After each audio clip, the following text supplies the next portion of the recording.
दुनिया एक बड़े संकट की ओर बढ़ रही है और ये संकट है सुनने की क्षमता से जुड़ा हुआ।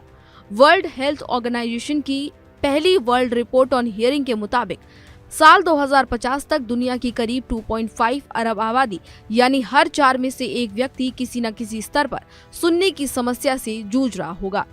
इनमें से लगभग 70 करोड़ लोगों को कान और सुनने से जुड़ी विशेष समस्याएं होंगी और ऐसे में विशेष चिकित्सा और पुनर्वास सेवाओं की जरूरत लोगों को पड़ेगी, जिसकी वजह से लोगों को काफी ज्यादा समस्याएं होंगी क्योंकि इतनी ज्यादा सुविधाएं भी कई जगहों पर उपलब्ध नहीं है।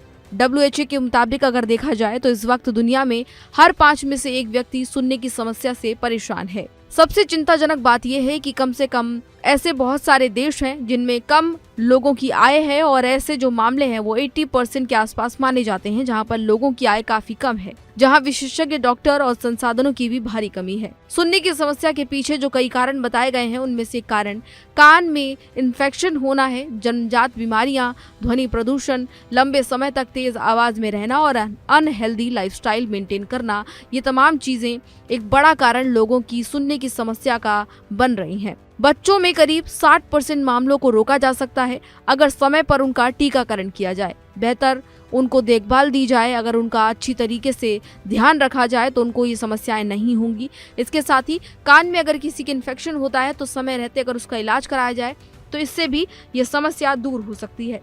बता दें कि आंकड़ों के मुताबिक 12 से 35 साल के 1 अरब से ज्यादा युवा तेज आवाज में स्मार्टफोन सुनते हैं, स्मार्टफोन पर हेडफोन लगाकर गाने सुनते हैं, जिसकी वजह से सुनने की समस्या उन लोगों को काफी ज्यादा हो रही है। लंबे समय तक हाई वॉल्यूम पर म्यूजिक सुनना आने वाले समय में लोगों के लिए समस्या बन सकता है क्योंकि ये कान को डैमेज कर रहा है। रिपोर्ट बताती है कि कई देशों में ENT विशेषज्ञ, ऑडियोलॉजिस्ट और स्पीच थेरेपिस्ट की भी बहुत ज्यादा कमी है। ये भारी कमी लोगों के लिए कहीं ना कहीं समस्या बन रही है। प्राथमिक स्वास्थ्य सेवाओं में कान और सुनने से जुड़ी जांच भी पर्याप्त नहीं लोगों को मिल पा रही है। प्राथमिक स्वास्थ्य की जो तमाम चीजें हैं उनमें इन चीजों को ज्यादा महत्व नहीं दिया गया है। विशेषज्ञों का कहना है कि शुरुआती जांच बेहद जरूरी है। नई तकनीकों की मदद से कम संसाधनों में भी जांच संभव है। जहां इलाज संभव है वहां दवा और सर्जरी मददगार है और जहां सुनने की क्षमता पूरी तरह से वापस लाई जा सकती है वहां पर हियरिंग एड, इसके साथ ही इम्प्लांट और स्पीच थेरेपी जैसे विकल्प कारगर हैं। WHO का मानना है कि इस क्षेत्र में निवेश करने पर हर $1 के बदले करीब $16 का सामाजिक और आर्थिक लाभ लोगों को मिल सकता है। लेकिन सुनने की समस्या लोगों के लिए बड़ी समस्या बन रही है।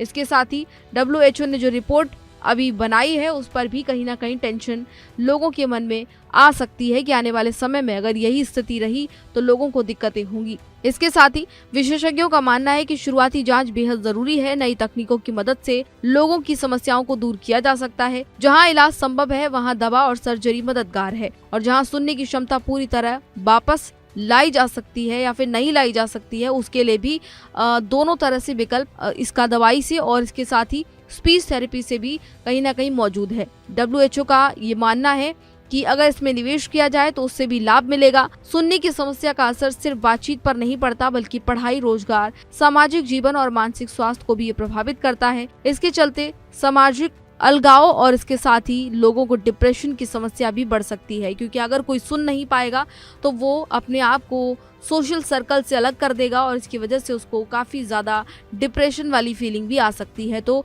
अगर सुनने की समस्या लोगों को घेरती है तो ये समस्या अकेले नहीं बल्कि कई और समस्याओं को जन्म देकर साथ आएगी। तो फिलहाल इस जानकारी में इतना ही।